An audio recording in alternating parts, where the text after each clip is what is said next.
Lucas e Mariana, recém-casados e profundamente apaixonados, decidem dar um grande passo em suas vidas: comprar uma casa para iniciar sua jornada juntos. A busca por um lar parecia interminável, até que, por acaso, eles encontraram uma propriedade que parecia perfeita demais para ser verdade.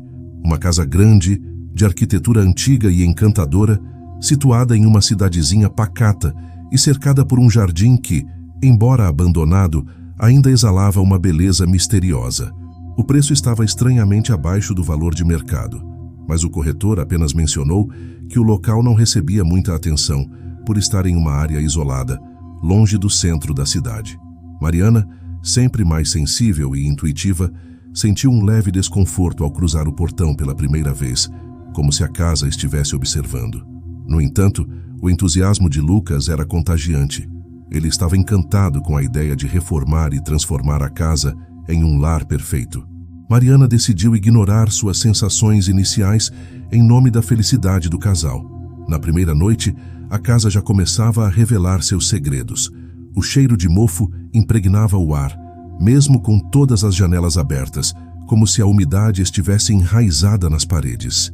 As portas rangiam com um som agudo, quase como um lamento, e o vento que passava pelas frestas das janelas parecia sussurrar ao redor.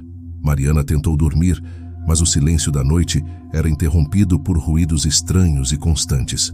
No meio da madrugada, ela acordou sobressaltada ao ouvir o que parecia ser sussurros vindo de todos os cantos do quarto. Tremendo, ela cutucou Lucas, que acordou sonolento, e a tranquilizou, dizendo que deveria ser o vento ou a estrutura velha da casa. Na manhã seguinte, Lucas, cheio de energia, sugeriu que eles explorassem a casa mais a fundo. Subiram ao sótão, uma área empoeirada e esquecida, onde encontraram móveis antigos e objetos que pareciam ter sido deixados por gerações passadas. Entre eles, um espelho de moldura pesada chamou a atenção de Mariana. A moldura era ornamentada com símbolos estranhos que não pareciam meramente decorativos. Havia algo perturbador naquela peça, como se ela carregasse uma presença. Mariana sentiu uma estranha atração pelo espelho, uma curiosidade que a fez encará-lo por mais tempo do que deveria. Mas quanto mais olhava, mais desconfortável se sentia, como se o reflexo mostrasse algo além dela mesma. Lucas, por outro lado, parecia não notar nada de incomum. Ele até sugeriu que o espelho seria uma bela peça de decoração para o quarto. Mariana, no entanto, recusou a ideia imediatamente. Ela não sabia explicar, mas algo naquele objeto a deixava nervosa, como se algo estivesse preso ali, aguardando para se libertar. Os dias que seguiram a mudança foram marcados por uma estranha sensação de inquietude. Lucas, antes tão descontraído, começou a mostrar sinais de comportamento obsessivo. Ele se dedicava por horas a explorar a casa, limpando e restaurando móveis antigos e objetos que encontrava em cômodos esquecidos. A cada nova descoberta, seu entusiasmo aumentava, mas havia algo perturbador no brilho de seus olhos quando ele falava da casa. Era como se ele estivesse se conectando a algo muito além das paredes e do mobiliário. Mariana observava a mudança em Lucas com crescente preocupação. Ele passava muito tempo no sótão, especialmente perto do espelho, que parecia exercer uma estranha influência sobre ele. Sempre que ele retornava de lá, seu olhar parecia distante, quase vazio. Quando Mariana tentava conversar sobre suas preocupações, Lucas a tranquilizava, dizendo que estava apenas cansado e que era normal sentir o peso da mudança. No entanto, as noites começaram a trazer horrores que Mariana não conseguia ignorar. Uma noite, ela acordou com uma sensação sufocante, como se algo estivesse pressionando seu peito. Seus olhos se abriram lentamente, e foi então que ela viu. No canto do quarto, uma figura feminina, envolta em sombras, a observava. O rosto da figura estava coberto, mas Mariana podia sentir seu olhar penetrante. A figura sussurrava seu nome de forma gutural, como se estivesse exalando raiva e dor ao mesmo tempo. Mariana tentou gritar, mas sua voz estava presa na garganta. Quando os primeiros raios de sol começaram a iluminar o cômodo, a figura simplesmente desapareceu, deixando o quarto mergulhado em um silêncio mortal. Aterrorizada, Mariana começou a investigar o histórico da casa. Descobriu que, há muitos anos, ali vivera uma mulher chamada Clarice, uma reclusa que era temida pelos habitantes da cidade. Clarice fora acusada de bruxaria e sua morte havia sido envolta em mistério. Diziam que ela morreu sozinha, sem ninguém para lamentar sua partida, e que sua alma nunca encontrou descanso. Conforme as noites passavam, os eventos sobrenaturais aumentavam em intensidade. Mariana começou a ver a figura de Clarice não apenas no quarto, mas em reflexos pelas janelas e espelhos da casa. Lucas, por sua vez, começou a exibir marcas inexplicáveis pelo corpo. Arranhões profundos surgiam em seus braços e costas, como se ele tivesse sido atacado durante o sono. Ele dizia não lembrar de como ou quando isso havia acontecido, mas sua postura cada vez mais distante a deixava em pânico. A casa, que antes parecia um refúgio de paz, agora se tornava uma prisão sufocante para Mariana.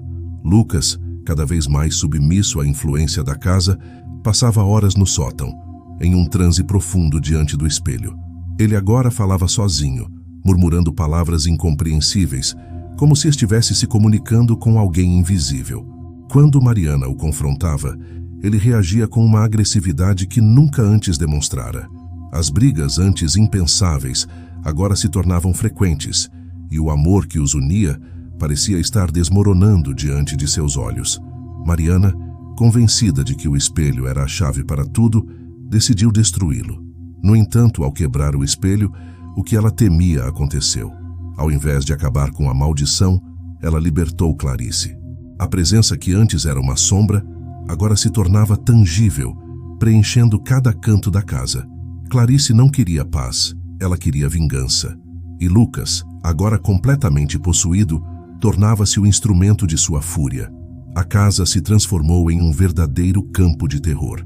As portas se trancavam sozinhas, as janelas se fechavam e a estrutura parecia ganhar vida própria, aprisionando Mariana.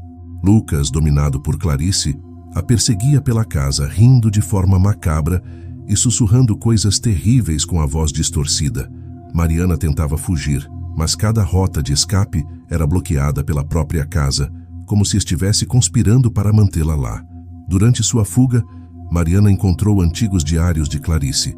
As páginas revelavam a história de uma mulher que foi desprezada pela cidade, rejeitada por todos e que morreu em um incêndio provocado propositalmente pelos moradores. Eles acreditavam que, ao destruí-la, trariam paz à cidade, mas em vez disso amaldiçoaram a casa para sempre. No confronto final, Mariana implora a Clarice que liberte Lucas, reconhecendo toda a dor que ela sofreu. Por um breve instante, Clarice parece hesitar, como se suas palavras tivessem tocado algo dentro dela. Mas o desejo de vingança é muito forte. Clarice, cheia de ódio, usa Lucas para atacar Mariana, e a escuridão toma conta. Na manhã seguinte, os vizinhos encontram a casa em um silêncio profundo.